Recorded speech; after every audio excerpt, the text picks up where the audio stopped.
ಯಮನ ಬಾಯಿಗೆ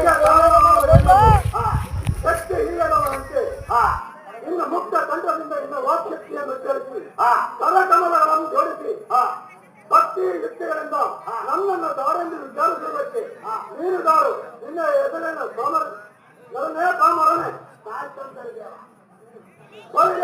ಸಾರಥಿ ಒಪ್ಪಿಟ್ಟು ನಿನ್ನ ಎದುರಿಗೆ ಕೀರ್ತಿ ಅದು ನನಗೆ ಬಹು ಪ್ರೀತಿ ಸಾರಥಿ ಎಲ್ಲ ಎದುರನ್ನು ಉಚ್ಚರಿಸಲು ಎಚ್ಚರವಾಗಿ ಕೇಳುವಂತ ನಾನು ಸಾರಥಿ ತ್ರಿಮೂರ್ತಿಗಳಲ್ಲಿ ಒಬ್ಬನಾಗಿ ಜಗತ್ತಿಗೆ ಲಯಕರ್ತನಾಗಿ ಅಧಿಕಾರವನ್ನು ಪಟ್ಟು ಆಗ ದೇವದಾಂಧವರಿಗೆ ಈ ರಾತ್ರಿ ದೇವನೆಂದೆನಿಸಿ ನಡೆಯುವ ಸಾರಥಿ ಗೆಳೆಯ ಗಂಗೆಯನ್ನು ತೊರೆಯೋ ಗೌರಿಯನ್ನು ಪ್ರೀತಿಯಿಂದ ದೊರೆಯಿದೆ ಸಾರಥಿ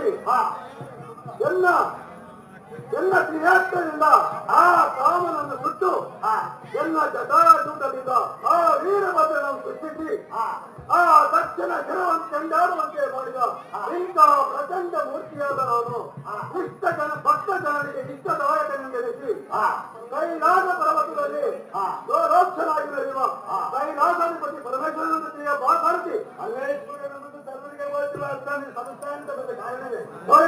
ಸರ್ವರಿಗೆ ಈ ಭಕ್ತರ ವೃಂದಕ್ಕೆ ಚಂದದಿಂದ ಬಂದ ಅಂದವೇನೆಂದರೆ ನಂದಿ ವಾಹನನಾಗಿ ಏವಕೂಟ ಪರ್ವತಕ್ಕೆ ಪ್ರಯಾಣ ಮಾಡುವ ಕಾಲದಲ್ಲಿ ಆ ದೇವ ಗಂಧರ್ವರು ಕಾಮಾಂಧರಾಗಿ ಎನ್ನನ್ನು ತಿರಸ್ಕಾರ ಮಾಡುತ್ತಾ ನೋಡಿದರು.